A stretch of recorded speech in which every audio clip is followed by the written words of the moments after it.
Okay, share the screen. All right.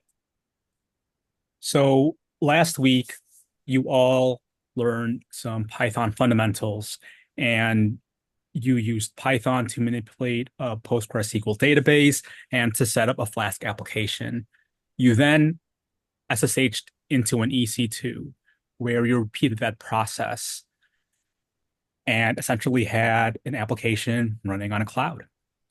We're going to be doing something similar this week, but we'll be introducing Docker into that mix. And most of you probably already have an idea of what Docker is, but does anyone want to take a stab at putting into their own words what Docker is? I think a good way that I kind of learned about it was back in the day when you used to have CD-ROMs and would essentially plug in or you'd insert the CD into your computer and it would run a bunch of stuff in the background, making sure that all the right programs and um, I guess any kind of applications that need to be installed for that uh, CD to run properly. It's just kind of like a package thing to make things work properly. Kind Yeah, of butcher that CD thing, but that's how I think about it. Yeah, I it, think the example that I heard was virtual machines are the entire computer. Docker machines are just what you need to make the application run. I thought your CD analogy was pretty good. yeah, I agree. I do like the CD analogy. And what you said, Len, is spot on. With a virtual machine, you're going to have essentially an environment that's self-contained, but it's going to require a hypervisor, and then each contained machine is going to be running its own operating system. Whereas with a container, you've got the container engine running as a service in the background, and it allows the applications inside of a container to utilize your host machine's operating system. So it's a lot lighter, it's a lot less resource intensive. And because of that, it's what's the word I'm looking for here? Flexible, portable. It's more portable. You're able to push images to online repositories, pull them down, and it just gives developers a lot of freedom with moving their images and container states through that process. So Docker essentially is a containerization tool. It takes everything your application requires to run and it packs it into a container. But how does it do that? It does it through images, and Flow's analogy of a CD would essentially be the image. And so when you pop that CD in and you run an install, that is essentially the equivalent of running a container out of that image. So let's we'll see this in action in a sec, but let's talk about how images are created first. And images are created through Docker files, which are essentially blueprints or templates, or again, CDs. They will have instructions for a system to follow to set up an application the way it needs to be set up. And so by configuring your Docker file correctly, an instance of that application can be spun up the exact same way every single time. In this example here, we've got 4 lines, 4 very simple lines. The from command is a command inside of a Docker file that tells Docker which image to start out with. We all saw Len run the Ubuntu image. And again, because it's a public image, Docker is able to pull it from Docker Hub. And so in this case, if we were to try Python, I think it's supposed to be Python 2.7, so I'll fix that typo. It will allow us to pull that because it is a public image. So let me actually I think that's the same example as inside the lab, but just in case it's not, I'm going to make a Docker file right now. And I'm going to do something similar. Instead of just 2, though, I think it's supposed to be 2.7. The next command is the work directory. This is a command where you pass in a path, and this tells Docker where inside of the container to run commands. By default, it will be the root directory, which we all know by now. We use the / symbol to access. And whatever path you pass in will be dependent on your application and how it needs to be run. In this case, we're just creating a simple app directory inside of a user source directory. And then we are going to copy a Python file into that. So first, let's make that Python file. So code hi.py. And this is all it's going to do is print hi or hello world. Let's do that. Now, if we were to run this, it should do just that, and it does. And so the exact same command that I used to run this inside of my command line. Julius, I'm a little confused. How come you're typing over on that side? Like, how is it not where the README is? Like, how is that working? What do you mean? This is a preview of markdown file. Oh no, I saw you type in the print hello world over on that side. Or is your VS Code just set up like that? Yeah. I have. Oh, okay, yeah. It just looked like it was in the Explorer tab. I was like, how's that working? Okay. Just wanted to make sure we don't lose view of the README. But yes, the exact same command you would use inside of your command line in a shell environment to run the script is what you would use inside of the Docker file to run the command. But the syntax is going to be a little different. And here, what we see is we're separating different parts of the command into strings separated by commas. And actually, I need to talk a bit about this command as well. Copy is a command that will take something from your local machine and copy it into the Docker file container. So in this example, we grab a hi.py from the same directory that we're running the Docker file from. So I need to save the Docker file first, I think. And then if I do an ls, we see the Docker file. And then the second argument is the path that we want to pass it in. We've already set a working directory. So this relative path represents this. Could you explain that work directory line? I don't understand. What is that? Where is that located? Is that on your local machine or on the Docker? This is going to be inside of the Docker container. So if we hadn't set this, when the container spins up and starts running and the instructions inside of the Docker file are being run through, it's going to run these commands inside of the directory that you set, right? So if the directory is just the root directory, it's going to copy this hi.py file into the root directory of your container when it's running. Otherwise, it will copy it into this file. It's kind of like a cursor, right? Like you all were working with a cursor on Saturday when working with scicopg, and that cursor is essentially kind of indicating in this application like where commands are being run. It's the same thing that's happening here. When you set a working directory, this is where the commands from there on will be run, just as if you were inside of that machine yourself typing those commands. So you're just telling it to create the USR folder, then the SRC folder, then the app folder? Yes. So there's no reason why you're going 3 levels deep. You could have just said /USR and it just creates it that folder. Yes. Okay. So this, again, I mean, like this is a super simple example, right? So no, it doesn't really matter.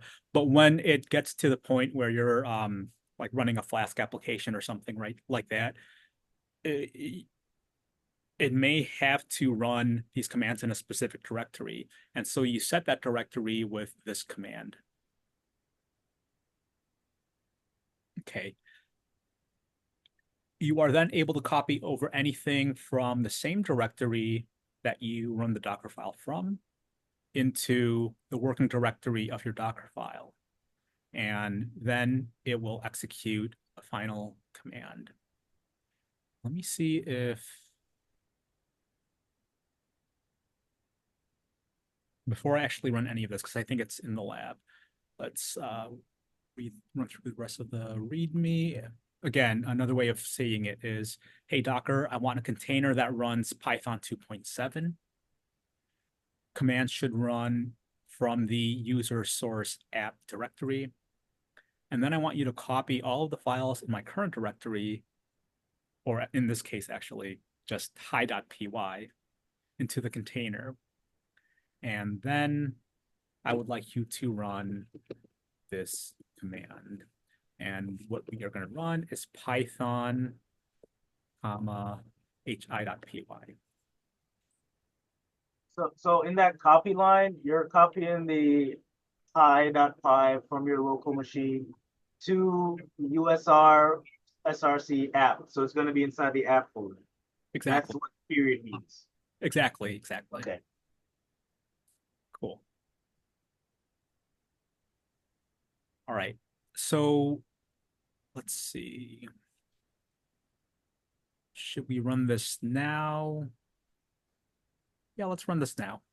We're going to talk about, now that we have our Docker file, we're going to talk about like images versus containers. The Docker file, like I said earlier, is essentially a blueprint or instructions or a template for an image. And the difference between the images and the containers is the image is the blueprint. It's the static entity that doesn't change, right? If you need to update an image, you'll have to rebuild that image for those changes to take effect. These are created with a Docker file. They're shareable. They can be pushed to places like Docker Hub and other repositories. And you are able to run, well, in order to run commands on these, you would use the subcommand image after the command Docker. Containers, on the other hand, they are dynamic. When they are running, you can interact with them and you could change them while they are running. So you could exec into a container, which is essentially the same thing as SSHing into a remote machine. And you can modify them during runtime that way. They are instantiated from the image, which if we think of the image as a snapshot with the instructions, it has the instructions for the starting state of the container, but that state can change over time. And the container itself is not shareable because it really only exists on the environment it is running on. So question. Sure. Going back to the VM and like analogy, because the VM, you normally have your gold image, and then you can copy and paste that, and different users will use those different VMs. Is this a similar? And if so similar, is it exactly similar, or is there a difference between? Like I'm not aware of you being able to like change VMs when you're fly, on the fly, stuff like that, once you have them up and running. Mm-hmm. Yeah, I don't know about I don't know much about,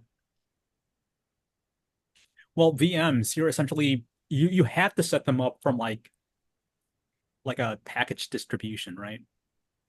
Yeah, you have the gold image that they get. It's basically a copy. The Mm-hmm. way I understand it is you do an instantiation of an image. And so I was just wondering if this is like this feels similar, and I'm So, just wondering if this is like a so similar. a container is like a runnable instance of an image. Yes, yes. So yes to both of that. It's essentially the same thing. Okay. And again, like the key difference being that containers are lightweight compared to VMs. And the way that you can create a container out of an image by spinning up the image and running the container, you can also create an image out of a container. I think it's okay to say this. We're not going to be using this at all this week, I don't think. I think use cases for this may be rare, but just so you understand like the relationship of like how they work, you can run a command like docker commit from a container, and it's essentially going to take another snapshot. It's going to save the state of that container into a new image.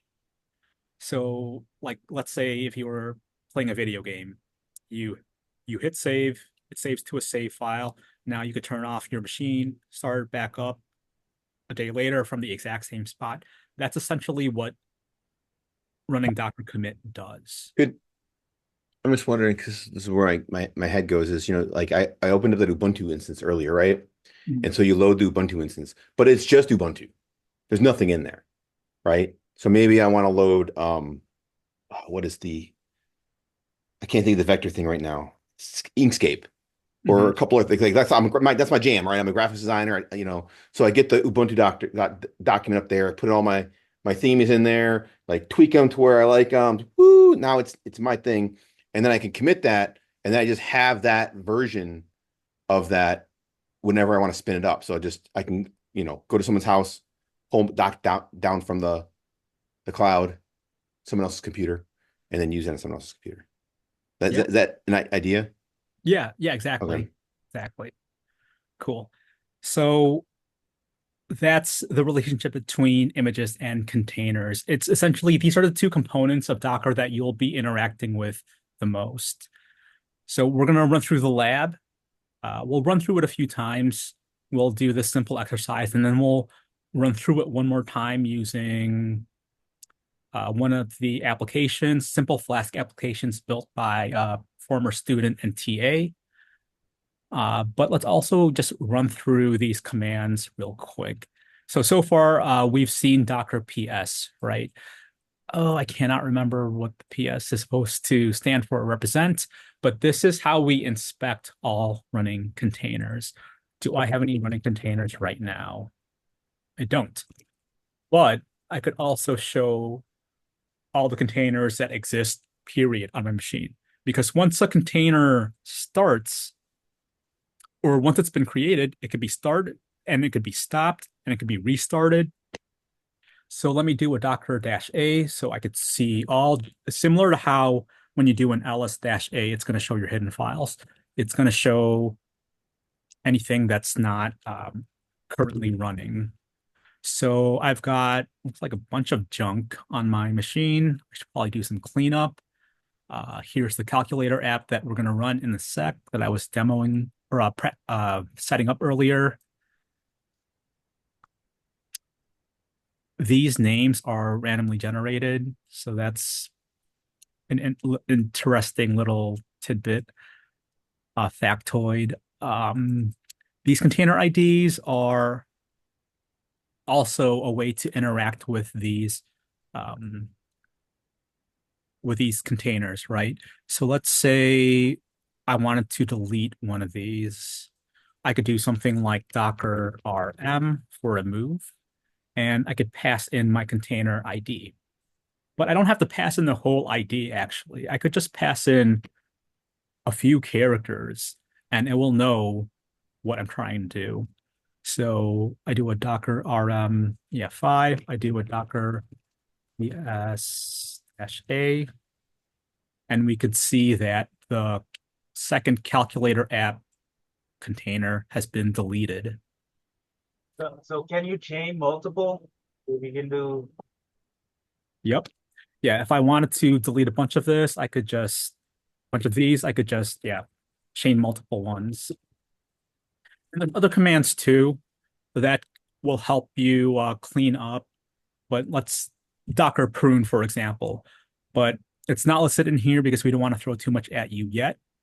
And we'll continue to run through these commands throughout the week. I think I took a look at Reno's README, and he's going to be going over some of these commands again. So you'll get that muscle memory and repetition in. Other things you can do. So you're inspecting, you could use Docker PS. What if you wanted to look at your images? You just do Docker images. There's also like variations of the command that are like left over. Does the exact same thing. I could do a Docker image list.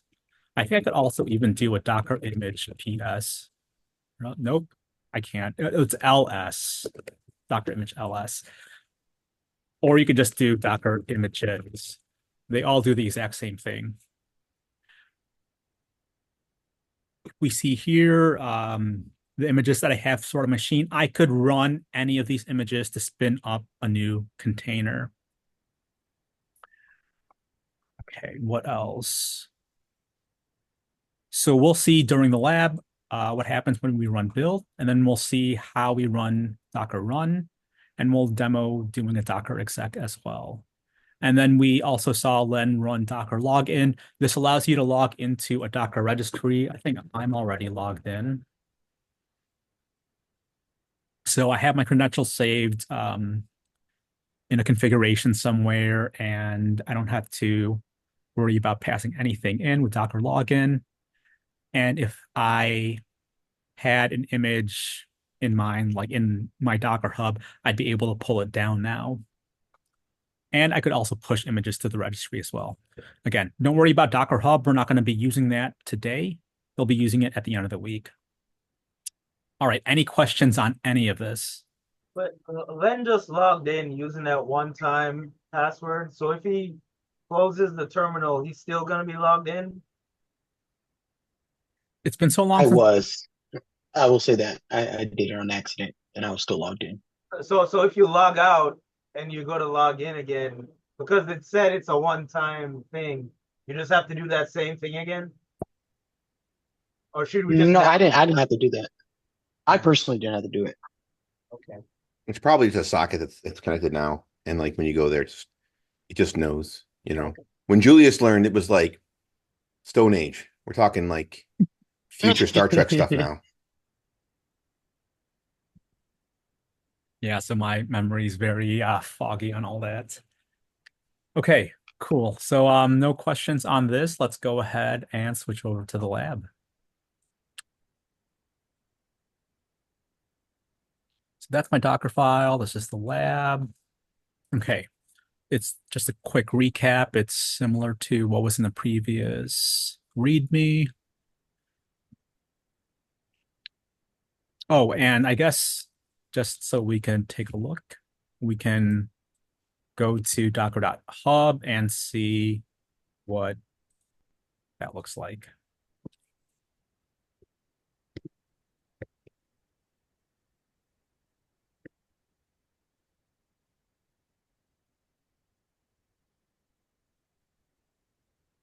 All right, if I wanted to sign in, I don't know if I... Okay, cool. I am signed in. So in Docker Hub, you could search your own images that you've got pushed. They could either be public or private, very similar to GitHub, how you have repositories that you can make either public or private. You could see other people's repositories. They could be organized under organizations, and you could also search for public ones. So if we wanted to search for Python, for example, just type that in here, and we see Python images. Now, you're going to see a lot of different tags, right? These are all essentially different distributions or snapshots. To go back to your example earlier, Len, when you want to set up your VM in a certain way, and then you want to kind of like save those settings, so you could just take it and set it up at a friend's place. That's essentially what this is.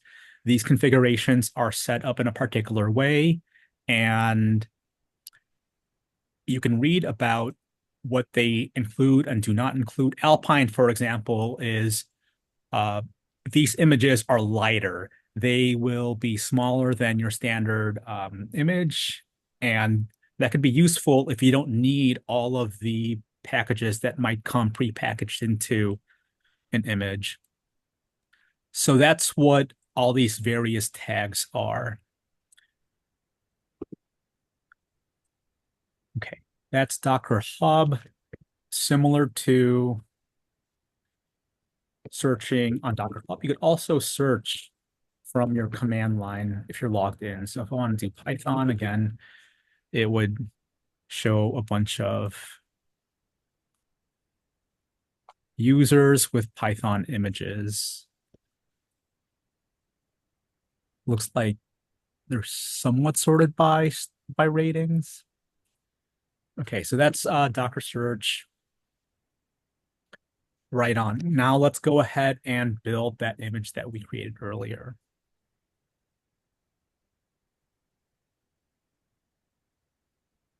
So I'm going to just make sure I'm in the right directory. Yep, my Docker file is right here. Let's look at it one more time.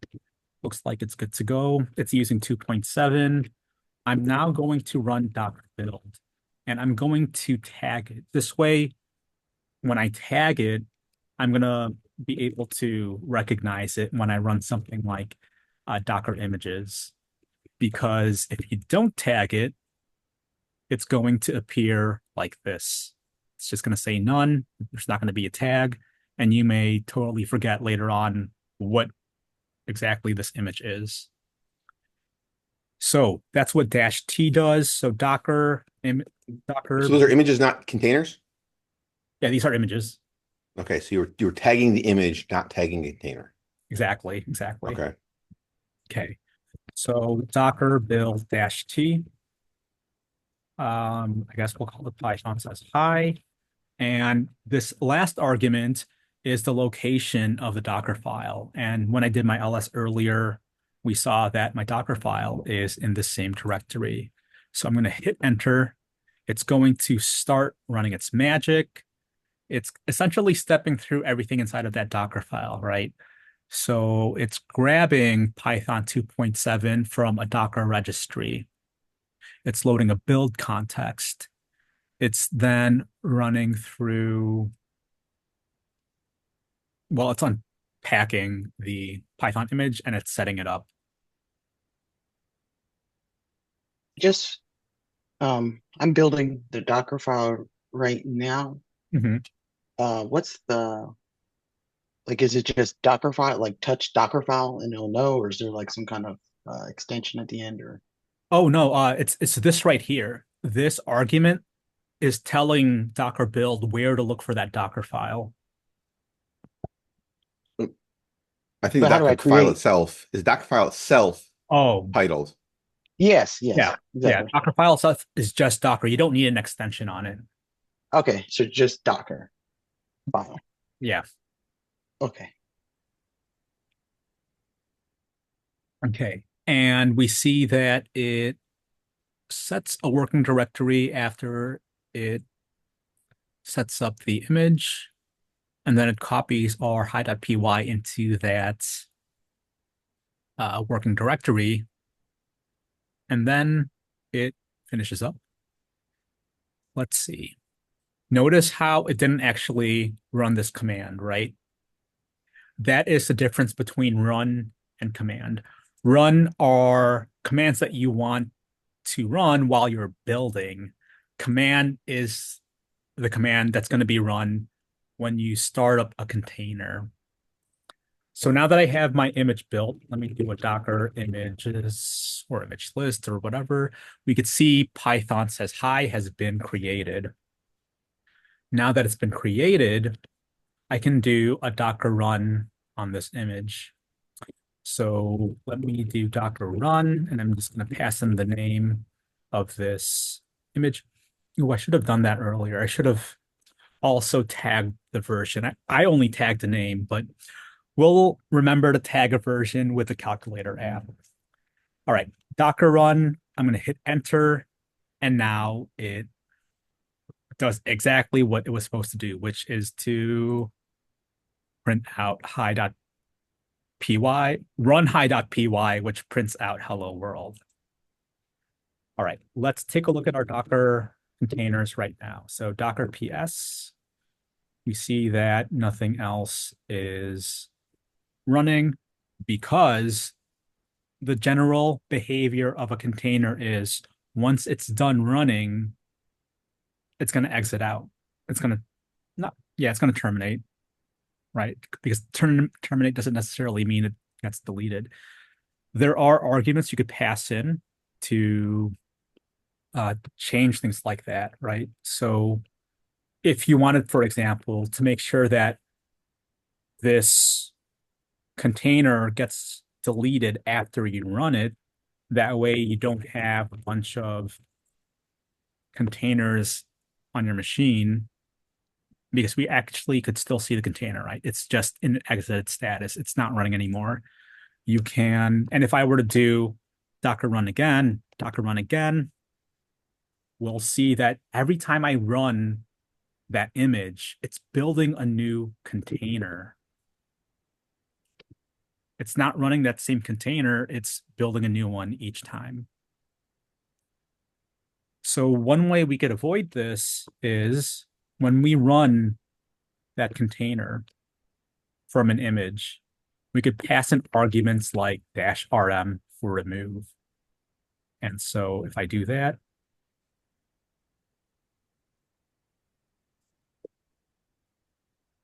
-rm for remove. If I do that and then do a Docker ps-a, we'll see that I still only have 3 containers because that 4th container ran and then it just self-destructed after it finished. Julius, I can't get mine to run. I don't know if anyone else is. Okay. What's it telling you? It says failed to solve, failed to read Docker file, open Docker file, no such file or directory. Okay. Can you share your machine or your screen?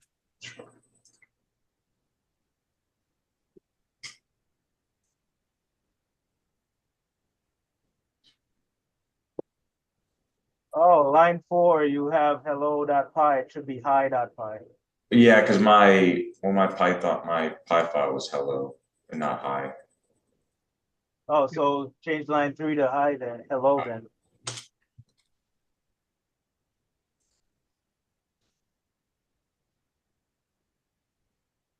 You need to rename your Docker file. It's not .docker file. It's Docker file with the capital D. Oh, with the Capital D. yeah. Is there a way to Do it, yeah, do MV. So in your terminal, MV, which is to move. Yeah, there you go. so capital D? Capital D without the dot. Yeah, without the dot.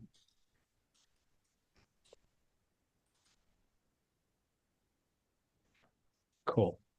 Since we're on this topic, Julius, if we wanted to create a second file, how would we name that?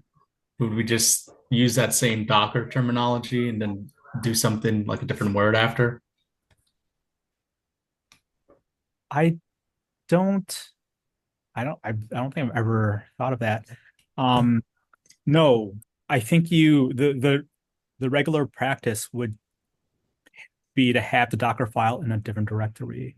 Actually, no, I lied. Well, no, that's not the lie. That is true. Like that's the regular practice, but you can add extensions. Like you could do like a Docker file dot I don't know, staging, or Docker file dot production, and those can be run separately or like within the same, I guess, sequence. So yes, you can do that. We have to do that at work with one of our applications. Well, maybe more than one of our applications, but yeah, that's definitely doable. Yeah, one of our applications, it's a batch creation application, batch manager, and we've got a Docker file for the primary component, and then we have a Docker file for some migration scripts that have to run afterwards, and they're in the same directory. They just have like a different extension at the end. So yes, it would still have to be named Docker file with a capital D, but then you could give it an extension.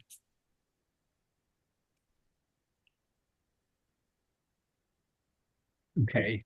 We're going to eventually cover Docker Compose, which is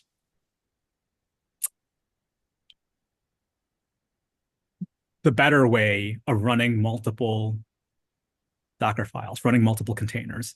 We could create a bash script, for example, right, that will look inside of different directories and run a Docker file or a Docker build from all of those directories. But Docker Compose is built for that, and it's so much more robust. It's got a lot of different things you could do. That's going to be near the end of the curriculum, though. So we're not going to be using that until way later when we're talking about orchestration. Very good question, though. Don't know why it had me thrown off for a sec. Okay. We just everybody was able to get their image to build, and everybody's been able to run their image, right? No, No? All right. You want to share? I haven't even tried yet. So I mean, this is so Bill. Okay, here we go. So in the terminal, just I have to be in the same file where the Docker file is. Yeah, if you're not in the same directory, you'll just change that last argument to point to the right Oh, it's directory. there. Cool.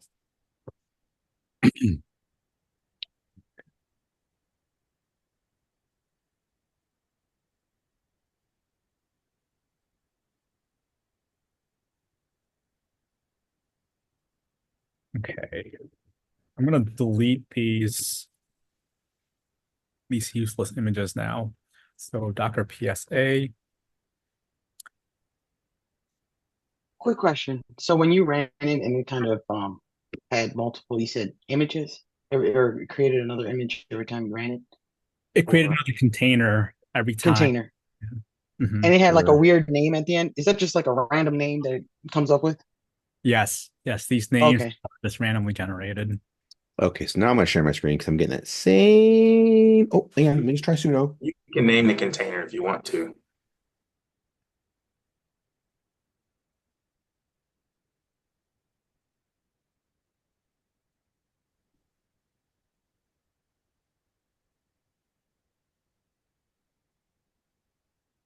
Mhm.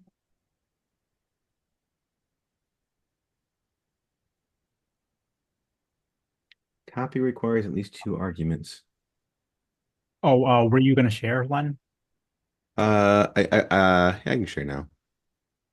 I kept everyone in suspense. I kind of figured I forgot to use sudo last time, so I got that weird error. And then it says copy takes two, so I was just gonna go look at what. Oh, yeah, you're missing a second argument in copy in your Docker file. Okay, so what Destination. Period. oh, it's period like that. Mhm.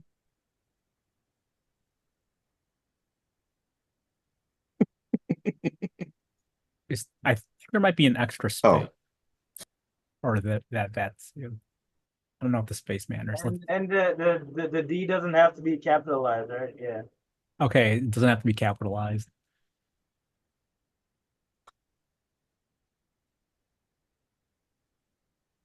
really fast, guys.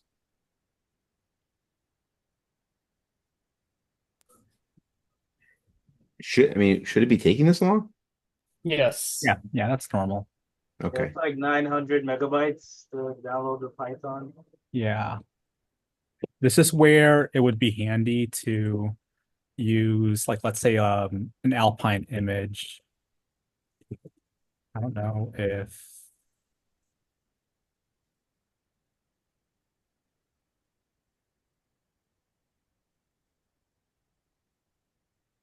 Okay. And then finally,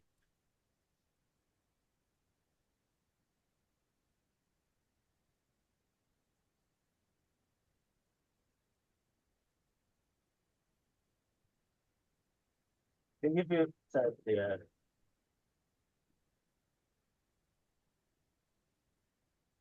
that is gonna get really old. I gotta figure out how to fix that.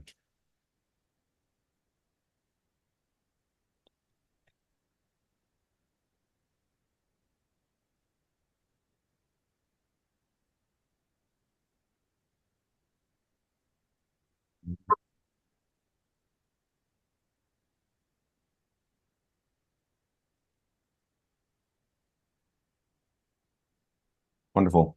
Cool.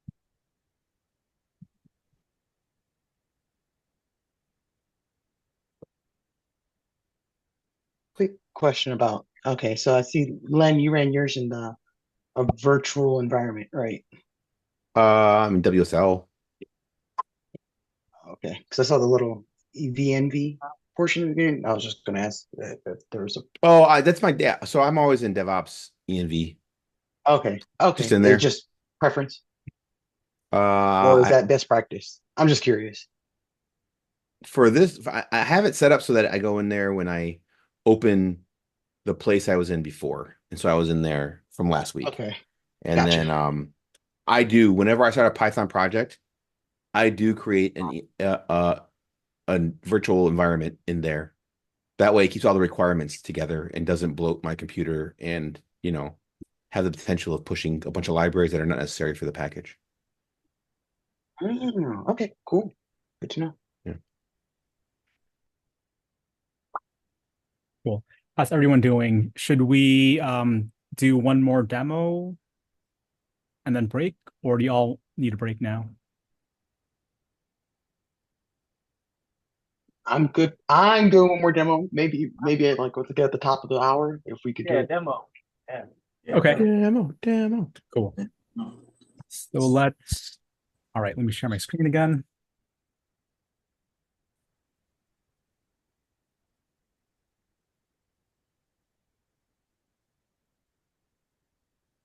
All right, this time let's go ahead and do a bit more of a complicated, well, not really that complicated application. This is a calculator web app. I don't know if you all worked with this at all last week. It's a very simple Flask app that one of our previous students, one of our alumni built. And so I think I have the thing copied already. If I were to, oh, I have it cloned here too, but I kind of want to demo it from scratch. So let me make a new folder. Make a new folder. I'm going to call it demo. I'm going to CD into that new folder. And now I'm going to clone this repository. Okay. I'm going to go into this repository. I'm going to open up the README. Right. README has some very simple instructions. It's going to tell us that it has these dependencies and has these installation steps. I know my package manager is already up to date. I don't need that. I definitely want a virtual environment. And a lot of this is already done. Like I'll clearly have Git set up already. I've navigated to my project directory, and now I'm going to set up my virtual environment. So Python-m, venv.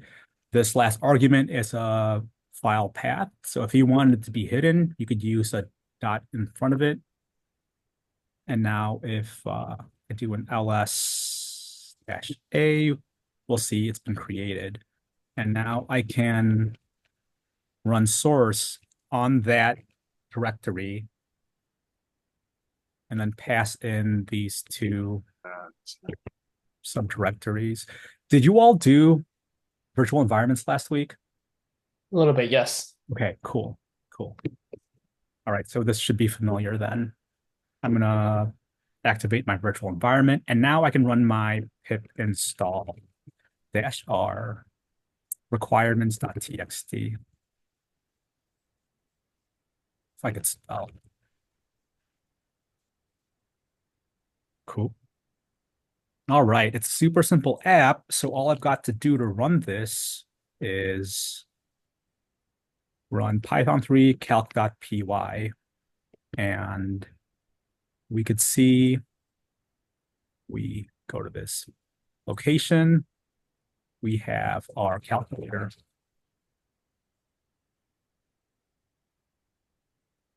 Do we already have this requirements.txt file? Are we supposed to? What was that? We're supposed to have this file already if we clone. Yeah, if you clone it, it's going to be in the directory of the project.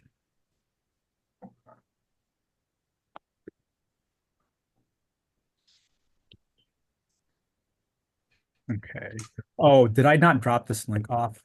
Shoot, let me do that. I don't know if you have to like look for it, but I'll add this to the Zoom chat. I was trying to find it. What was that? I was trying to find the link and I couldn't find, but thank you. Added it. Yeah, sorry, I forgot. Just blanked on it completely. Yeah, because it's not inside the README. It's just an extra demo that I thought would be nice to run through. Okay, so I'll give you all a minute or two to clone that down. I'm going to exit out of this. Again, what I did was I cloned it down. Once I cloned it, I CD'd into that directory. I then opened up the README, optional step, but I did that so we could scroll through it.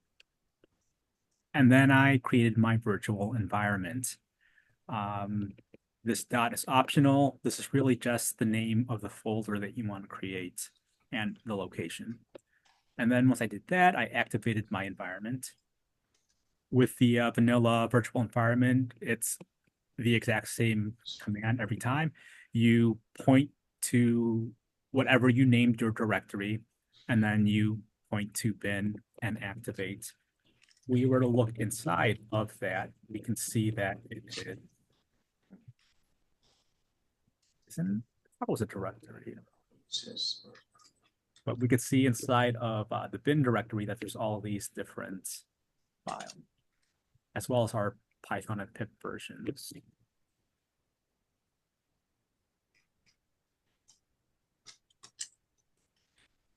So yeah, I was wrong. Activate as a file inside of the bin directory. So I did that, and then once my environment was activated, I ran my pip install -r, passing in the requirements.txt. And then I ran python3.calc to run the Flask app. And then if I go to my browser, I can see it. Now let's do this again, but inside of a Docker container. So let's go ahead and create Docker file. Let's do code Docker file. I'm gonna drag this over here.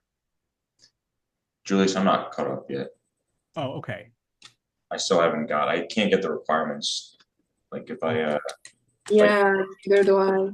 if I get out of the virtual environment and I do a git clone on that, it says it's either already exists or is not an empty directory. Okay. Calculator web app. Can you share your screen?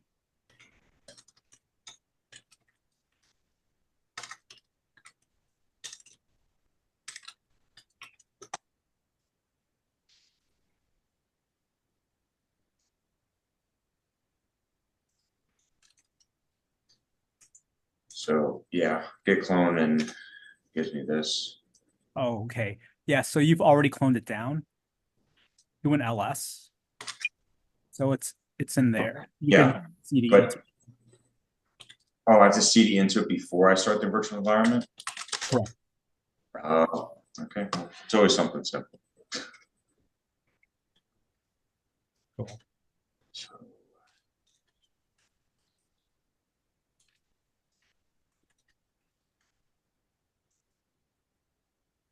you've got to create the virtual environment first. So Python. I have one in my other folder, but not in this folder. Is that why? Yeah, if you wanted to use the other one, you would just have to pass the right path to get to it. How did you get the calculator to run? It's just Python3 calc.py. I did that and it says serving Flask app calc Oh, that's exactly debug mode off, permissions denied. permissions denied. Yeah. I got the same thing. Because then I went to go live, use live share to look at it in my browser. And no worky. Okay. Let's you have a space after the requirements. Requirements.txt is one single file. Delete. Yeah, there you go. Was anybody able to get calculator run? Mine is saying I just type it pip dash r requirement.txt and saying no such option dash r. Okay, can you share your screen? I'm getting the same error. Yeah.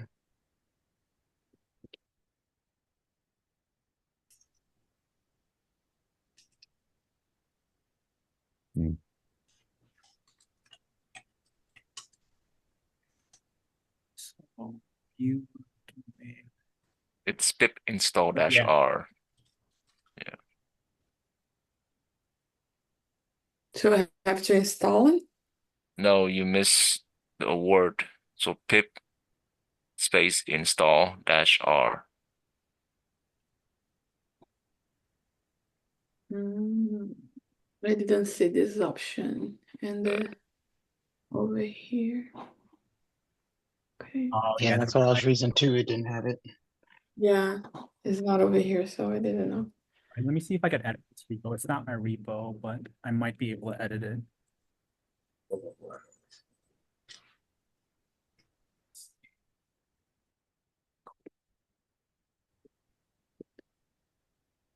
Okay.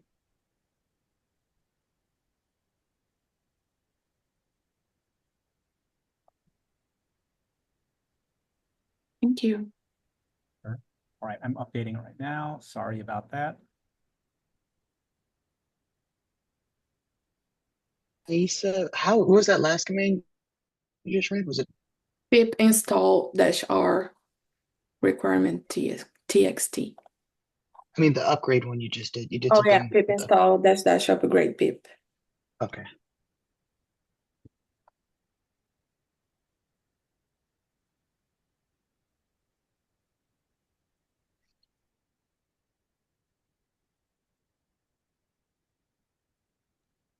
Run into one more error. Mine says permission denied.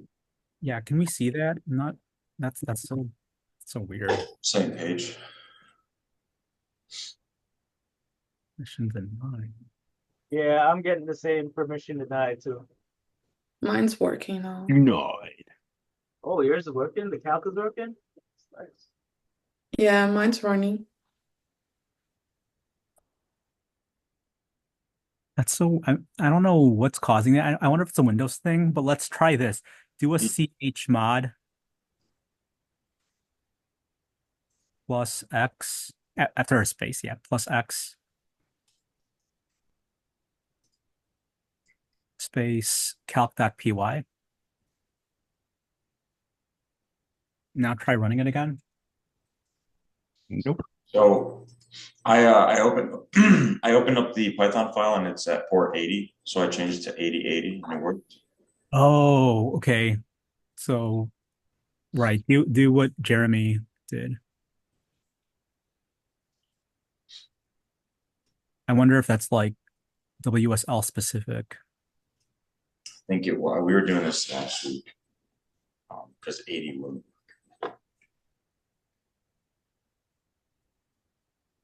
Okay. Yeah, I wonder if 80 is already being used by something in WSL by default. It works now. Cool. Nice, Jeremy. Nice. I learned something last week.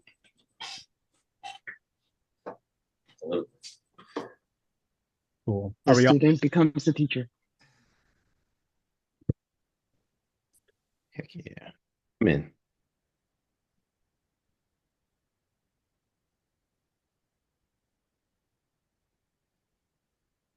Okay.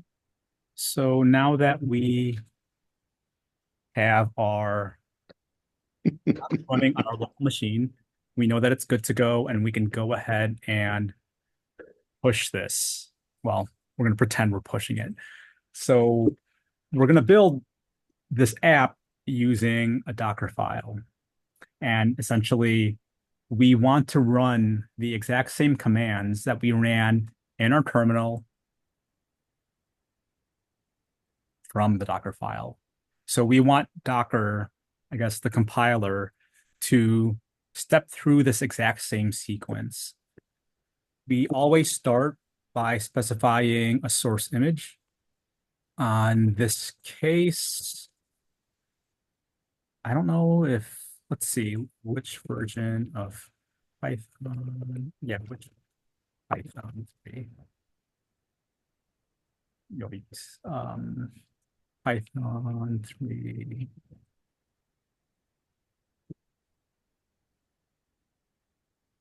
All right, we're going to use 3.12.7. Now, I want to set my working directory. Again, I'm not sure if this is Are you crucial. making a new one, a new Docker file? I'm making a new Docker file inside of the same directory, the root of my calculator web app.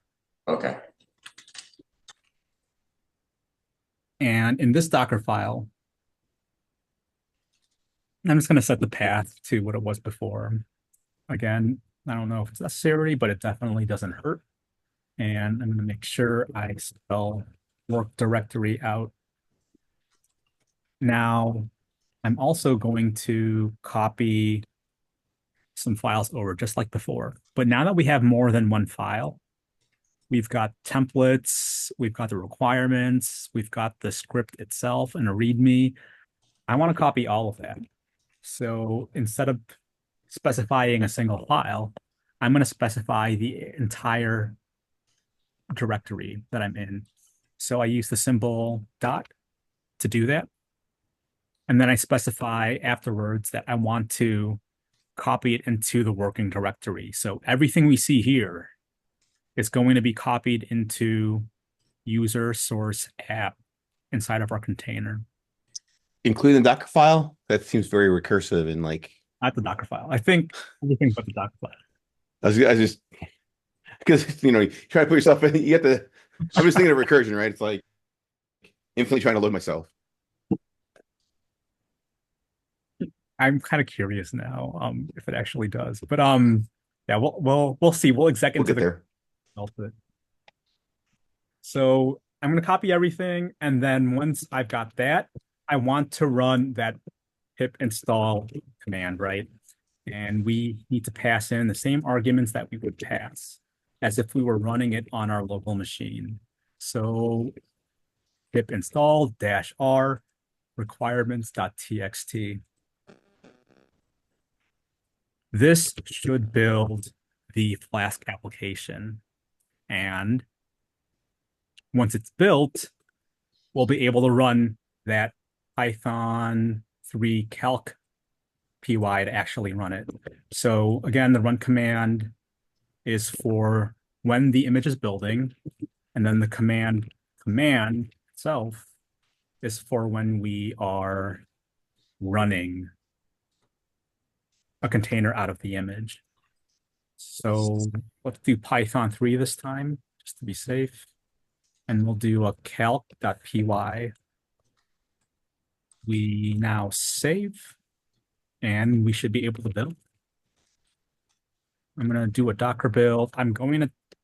Somebody mentioned naming it earlier, so I think I can name it. Let's name it calculator. And we're also going to tag it. ~t cal app. And if you do a colon after your tag, this allows you to specify a version. So version control is important, especially once you're starting to work with an actual application. What you'll commonly use, though, is the word latest itself. So that will let us know that this particular build is the latest build, the latest version of this app that we have.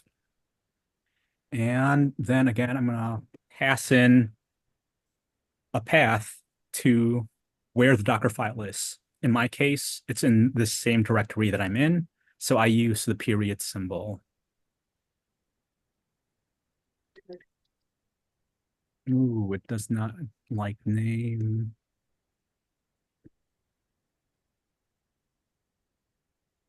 Let's do a Docker build.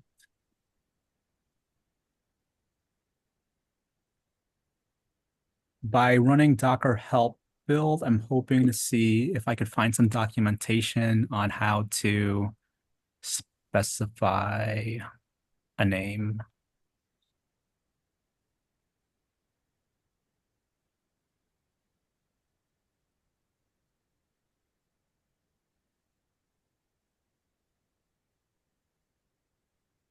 Interesting. I don't even see well, we see tag to name and optionally a tag.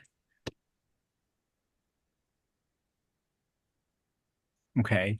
I guess yeah, I don't know how. That's a very whoever asked that earlier, that's a very good question. I don't know how to What ask that. what is that in file string? Name of Docker file, default path slash Docker file. This. Oh, Uh, yeah. yeah. If you pass in -f, Hmm. I guess you could name your Docker file whatever you want, and as long as you point to it, it will read it. I don't use this really. I always just point to, I always run in the same directory. So, right. If you do a Docker dash dash help on any command, you'll get all of this kind of information. And in this case, I don't see anything for that name. So I'm going to leave it alone for now. I'm just going to, So the tag is different than a name? yeah, let's do that Docker images. Oh, the tag is the latest. Yeah, it looks like containers have that random name at the end, but images do not. We do a Docker PS. Let's do a Docker PSA. Now, this is in our containers, we have like these randomly generated names. But with an image, that's not the case. With an image, you just use -t to tag, and that's how you attach a name to your image. So Docker build -t calc-app, that's going to be the name. The version is going to be latest, and I want my Docker file in the same directory.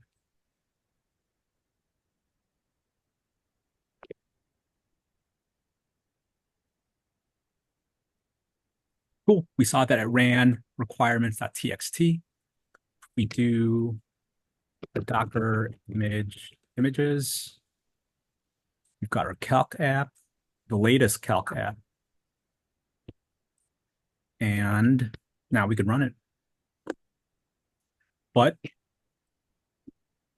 I have two images with the exact same name and tag. So I think I'm going to, just to be safe, I'm going to delete this old one. I'm going to do a Docker image RM. I'm going to copy paste that. I could have also just typed the first few characters. This image still exists, so I would have to delete, or sorry, the container that was created from this image still exists, so I would have to delete that, or I could force it. But let me Isn't it just, RMI to delete the image? RM and RMI will both work if you're passing an after image.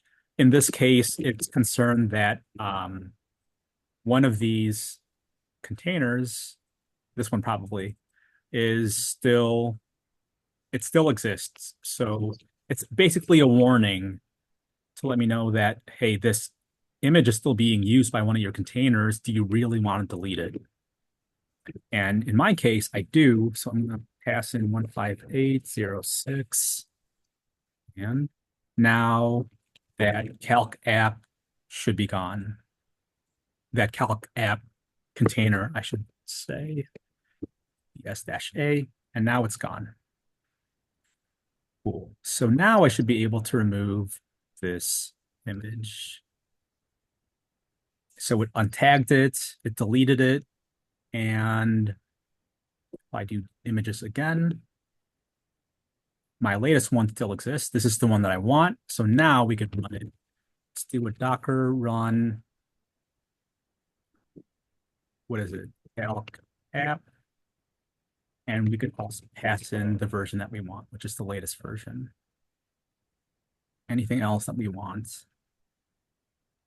Not sure. All right, so it's running, but are we able to access it?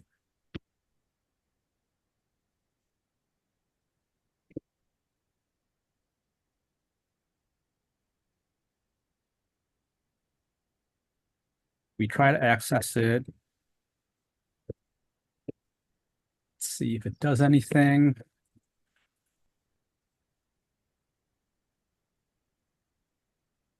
It is not.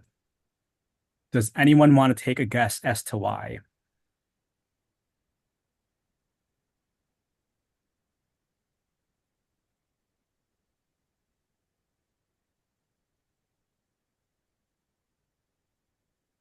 It is a networking configuration, Well, is basically. is it that 80 you don't have 8080?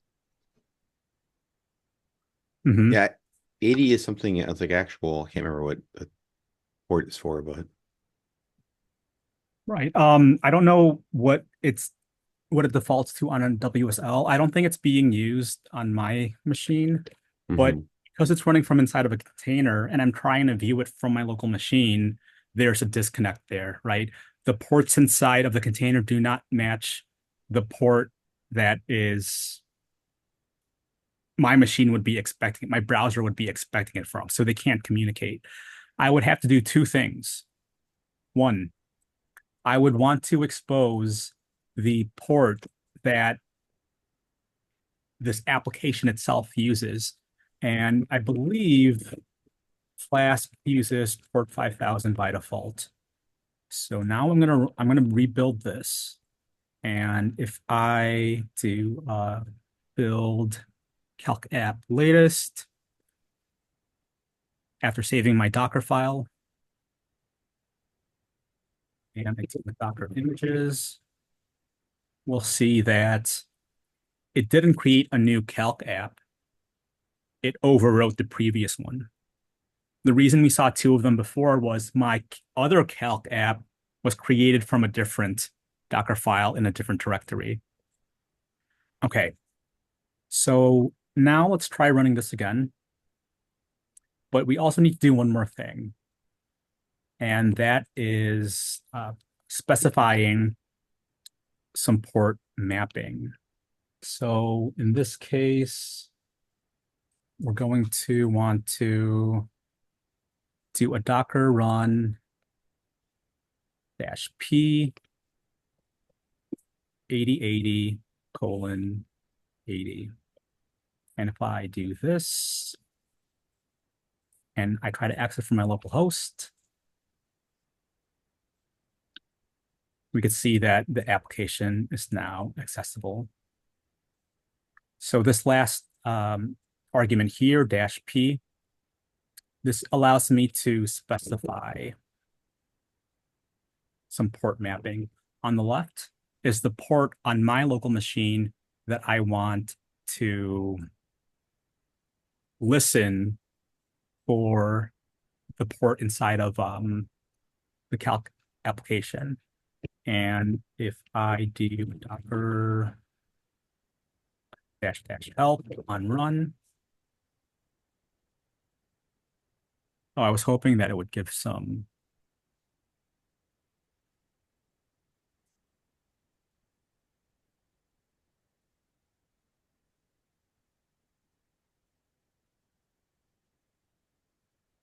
I did it backwards. If I do a Docker run -help and we run through this, let's see if we could find that exact. Okay, so -p for publish. This allows us to publish a container's port to the host. And that's what allows us to access the Flask app inside of the container from our local machine. Cool. Any questions on any of this? When I try to do the Docker build, I get a kind of like earlier, no such file or directory failed to solve. Okay. I have a Docker file with capital D. Inside the same directory that you're running from. Are you passing that period at the end? Yes, I believe it's all in the same directory. I mean, I'm in the environment and that directory. So Let's see. Yeah, let's take a look.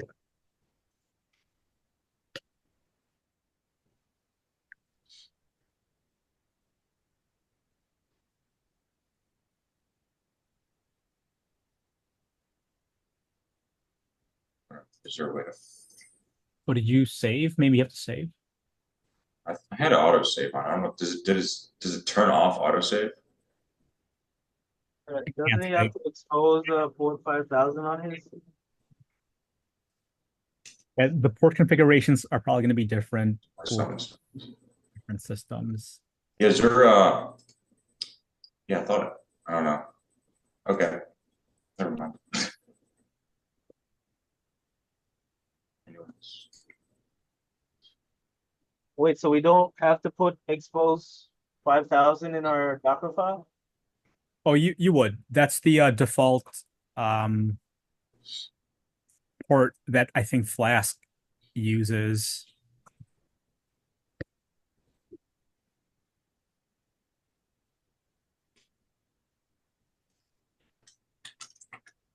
So after you update your Docker file to expose 5000, then you have to run the build again. Yeah. Whenever you update the Docker file to see those changes, you have to rebuild. What is the expose line again? Expose 5000. You could, Right. Okay, just 5,000. the order doesn't really matter. And after you build it, what is the command that you have to put now? Docker run Yes. p. -p? Yeah, that's the publish command, which essentially maps the ports between your container and your local machine. And then pass in, you're on a WSL or Mac? Yes. Okay. WSL. Try 8080:80. And the calc dash app :latest. Yes. Or whatever you tagged the image. I'm not getting, still not loading up. Do you mind sharing your screen? Because I think I'm running into the same issue.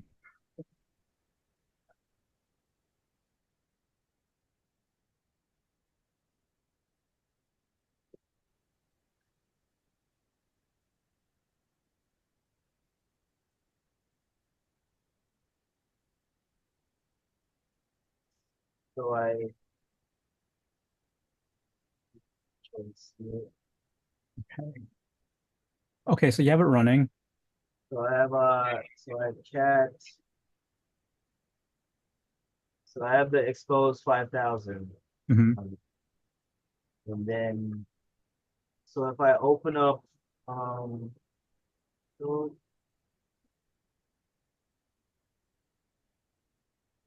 my calc, I did the port 8080. Okay. If I just run it,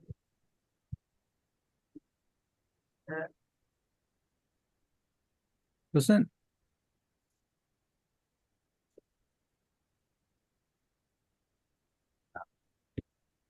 no, it's not working yet. But it worked before, so I had the port 8080. That's all I changed inside the file. And here you said I need to build it. Yeah, you have to rebuild it. HT and the app dot latest. So that looks good to everybody. Zoom in. Docker build -t calculator. Oh, I did -t twice. That And get rid of that second dash T. Or or the first one, whichever one you want to get rid of. Yeah, and then get rid of one of those names, one of those arguments. Oh, wait, what arguments? You're passing in calculator and calc-app. Oh, okay.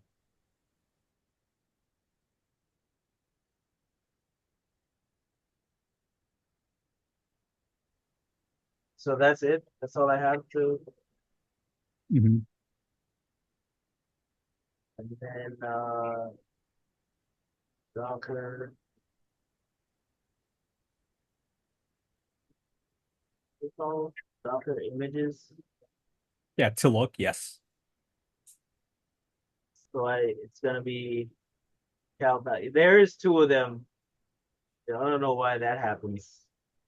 And I don't How know do I why. delete calculator? Is that because I had the two the Docker file inside of there?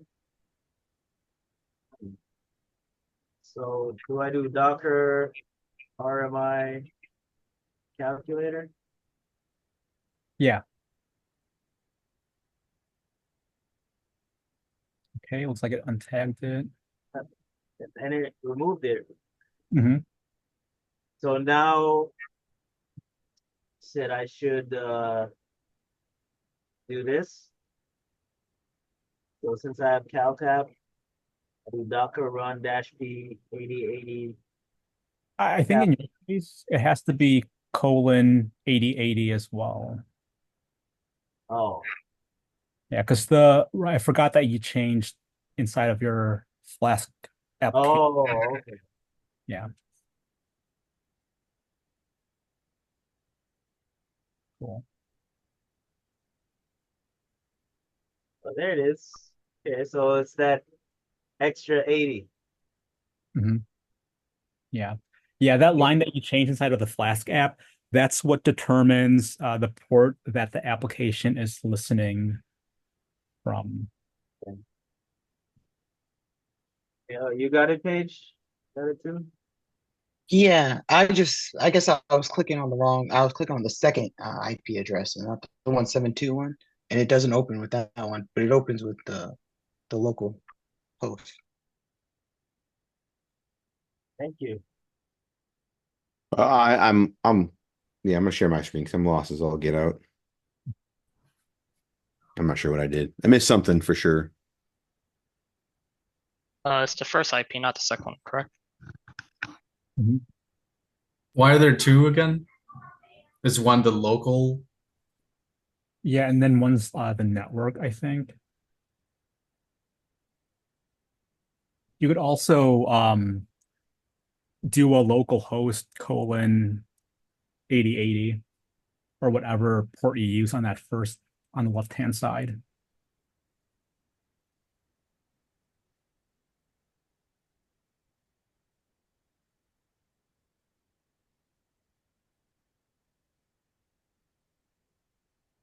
Okay. Yeah, that first one is basically the local host IP for your local machine. And then that second one is a private IP address assigned to the container by Docker's default bridge network itself.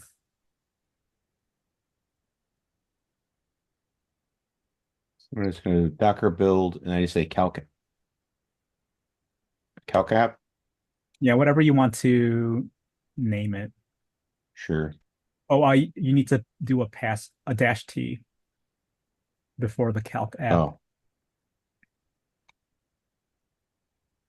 and Okay, then yeah. dot. Yeah. Yeah. Put a sudo in there. See what happens. Before the Docker. Oh, yeah. Yeah. I wonder if you ran that command you ran earlier with your username and then you reset the terminal, if it would let you run without sudo. Yeah, it's a permissions thing. Yeah. Weasel, I'm not sure if like your VS Code terminal, I don't know, it just belongs to like a different group than Yeah. I'll look into it. okay. So now I say Docker run Calc app, right? Mhm. Oh no, do I need the port or no?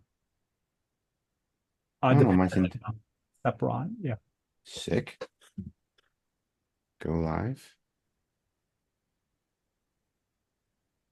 Yeah, it'll be fine.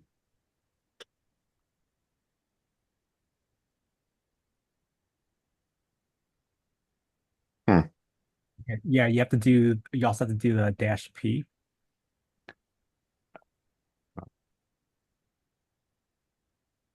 Where?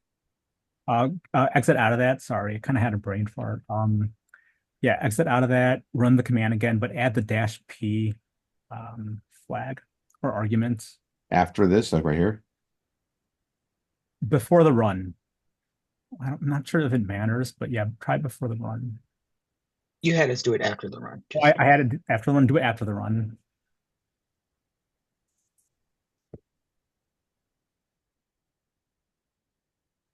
Yeah. Yeah, it's going to be 8080 colon. And did you update your Flask or calc.py? Did you Yeah. update? Then it's 8080. 8080.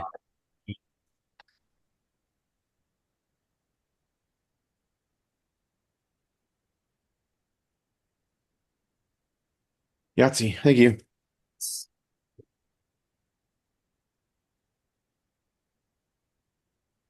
All right, how's everyone feeling? Good. All right. Awesome. Let's break. I'll open up breakout rooms, and then you all can work on today's challenge. Is that after our break? Did we take a break?